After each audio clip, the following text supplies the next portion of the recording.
இதுவரை நான் பார்த்ததில்லை.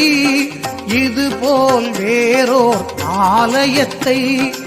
இந்திரன் சாபம் தீர்ந்த இடம், தேவர்கள் வழிபட தேர்ந்த இடம், கற்பின் இலக்கணம் கண்ட இடம், அற்புதம் 1000 கொண்ட தலம், புனிதம் தவழும் சுசீந்திரம்.